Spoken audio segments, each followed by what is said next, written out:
Most of the NEET aspirants fail to keep the same pace throughout the year. इससे क्या होगा कि आपको आगे लॉन्ग आवर्स की स्टडी करने के लिए एक पुश मिलेगा। जब आप शुरू के कुछ घंटे ही बर्बाद कर देंगे ना, तो आप आगे का जो दिन है ना आपका पूरा बर्बाद ही होने वाला है। ये कुछ तरीके हैं जो कि आपके इफेक्टिवनेस, आपके मेमोरी रिटेंशन पावर को बढ़ा सकती हैं। कंसिस्टेंसी, ये वर्ड जितना बड़ा है ना, उससे ज़्यादा मुश्किल है इसको मेंटेन कर पाना। आपने ये तो सुना ही होगा, consistency is the key to success. But consistency लाए कैसे?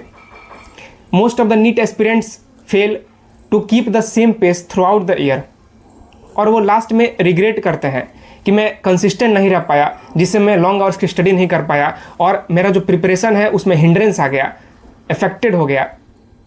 तो आखिर इसका क्या सॉल्यूशन है? Consistency was one of the major factor in my NEET preparation, और मैंने डेली बेस पर 10 से 12 घंटे की पढ़ाई की है, तो मैं पर्सनली जानता हूँ कि ये इसका इम्पोर्टेंस क्या है।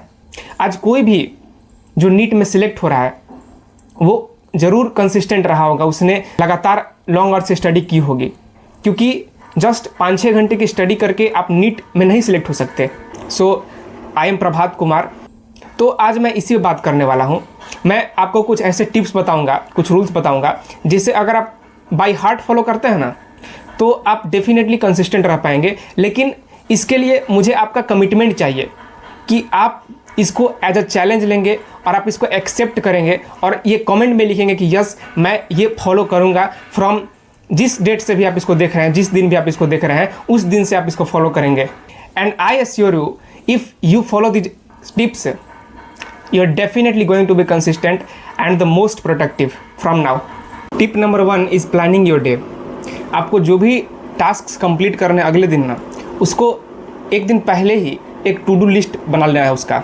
आपको जो भी उसमें चीज़ें कंप्लीट करनी है उसको नोट डाउन कर लेना है। अब गलती हम क्या करते हैं ना, हम बस चीज़ों को दिमाग में रखते हैं कि ये सब मुझे अगले दिन करना है, लेकिन वो इफेक्टिव हो नहीं पाता है। लेकिन जब आप इसका एक टू डू लिस्ट बनाएंगे, जब आप लिखेंगे ना उसको, तो आपका माइंड जो है उसको एक इम्पॉर्टेंट टास्क की तरह मानेगा। सपोज आपको कोई चैप्टर्स कंप्लीट करने हैं, कोई लेक्चर्स देखना है या फिर कुछ रिवीजन करना है, तो बस उसको आपको अपने टू डू लिस्ट में लिख देना है। और ये मैं भी करता था, इससे काफ़ी मतलब इफेक्टिवनेस बढ़ जाती थी। और दूसरा बात कि हमारा अननेसेसरीली जो है टाइम वेस्ट नहीं होगा सोचने में कि आज मुझे ये सब कंप्लीट करना है, तो बस उसको लिखो, लिखने से होगा। Tip number 2 is making your first hour of the day productive. ये बहुत इंपॉर्टेंट है, क्योंकि दिन का उठते उठते जो कुछ घंटे होते हैं ना शुरुआत का, उसको आप वेस्ट ना करें। बहुत सारे स्टूडेंट्स इस ट्रैप में फंस जाते हैं, उठेंगे और मोबाइल लेके शुरू हो जाएंगे, कुछ देखने लगेंगे, जिससे अपना टाइम वेस्ट कर लेंगे वहीं पर, और उनका पूरा जो दिन है ना वो बर्बाद हो जाता है। क्योंकि जब आप शुरू के कुछ घंटे ही बर्बाद कर देंगे ना, तो आप आगे का जो दिन है ना आपका पूरा बर्बाद ही होने वाला है। ये बहुत होता है सबके साथ। इसलिए ये बहुत इंपॉर्टेंट है कि शुरू के 1 घंटे ना हम अपने पढ़ाई में उसको इस्तेमाल करें और किसी चीज़ में नहीं। आपको कुछ नहीं करना है, सीधे सुबह उठना है, पहले पढ़ाई पर जाना है। इस फर्स्ट आवर में आपको प्रोडक्टिव चीज़ें पढ़नी है ना, कुछ ऐसी चीज़ें जिससे आप एकदम वार्म अप हो जाएं, आप में एनर्जी आ जाए। और जब आप इसको कंप्लीट कर लेंगे ना, तो आपको बहुत कॉन्फिडेंस मिलेगा कि हाँ, मैंने कुछ कंप्लीट कर लिया और ऐसा टास्क कंप्लीट किया है कि जो डिफ़िकल्ट है, जो मेरे हाई प्रायोरिटी में है, उसको पढ़ लिया है मैंने। तो आपके बाकी का जो दिन है ना वो अच्छा जाएगा ही। इससे क्या होगा कि आपको आगे लॉन्ग आवर्स की स्टडी करने के लिए एक पुश मिलेगा। Tip number 3 is placing high priority tasks first in the list. मतलब आपको वैसी चीज़ों को पहले कंप्लीट कर लेना, पहले पढ़ लेना है जो कि आपकी हाई प्रायोरिटी में है। सपोज वो कोई वीक चैप्टर्स हो सकता है जिसको आपको कंप्लीट करना है, या फिर कुछ ऐसा रिवीजन वाला चीज़ हो सकता है ना। तो जब आप ये चीज़ें कर लेंगे ना, आपको बाकी का आसान जो काम है ना आगे का, उसके लिए टेंशन नहीं रहेगा। पहले डिफ़िकल्ट काम अगर कर लेंगे ना, तो आसान काम तो खुद ब खुद हो जाएगा, उसके लिए तो कोई प्रॉब्लम की बात है ही नहीं। Tip number 4 is active recall. That is much important than just passive reading.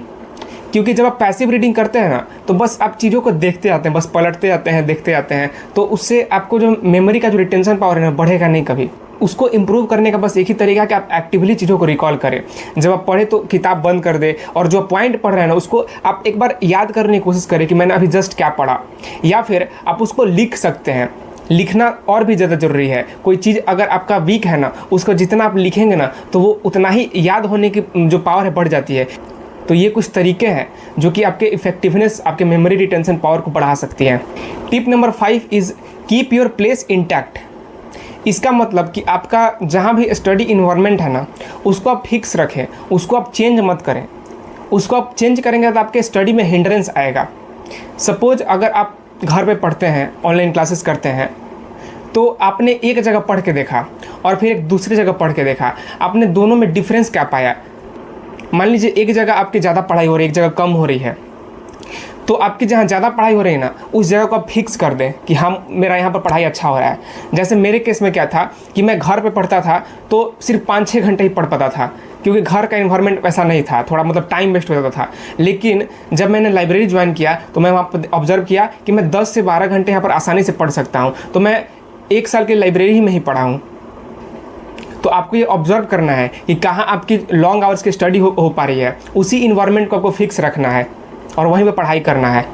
Tip number 5 is give your self small rewards after completing your task.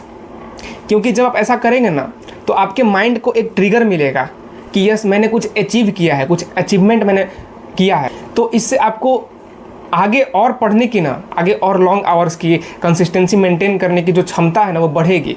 ऐसे आपको बोरियत फील नहीं होगी और इससे सबसे बड़ा एक सेंस ऑफ सेटिस्फैक्शन मिलेगा कि I have completed something today. And the last and the 7th tip is keep patience and just believe in your journey. क्योंकि इसके बावजूद भी होगा ना कि आप कभी कंसिस्टेंट नहीं रह पाएंगे। किसी दिन आपकी पढ़ाई कम होगी, किसी दिन 4-5 घंटे ही पढ़ पाएंगे किसी कारण से। अब वो कारण कुछ भी हो सकता है और हो सकता है वो अनअवॉइडेबल रीज़न ही हो कुछ, लेकिन आपको उसको एक्सेप्ट करना है। और अगर आपसे कुछ गलती हुई है जिससे आप नहीं पढ़ पाए हैं, तो उसको भी एक्सेप्ट करना है। ये गिल्ट नहीं रखना है, थोड़ा सा बस उसको सोच के और अपने अगले दिन को, आने वाले दिन को बेहतर करने की कोशिश करनी है। क्योंकि मेरे साथ भी होता था कि मतलब वीक के ऐसे 7 दिन तो ज़रूरी नहीं था कि मैं 10 से 12 घंटे ही पढ़ता था। एक दिन ऐसा हो ही जाता था जिस दिन थोड़ा सा कम पढ़ाई होता था, 4-5 घंटे ही, और ये लगभग सबके साथ होता है। लेकिन ये टाइम बहुत क्रूशियल है, इसको ऐसे वेस्ट नहीं कर सकते। बस जितना अपना पोटेंशियल है ना, इन स्टडी आवर्स में लगा दो। So that's all.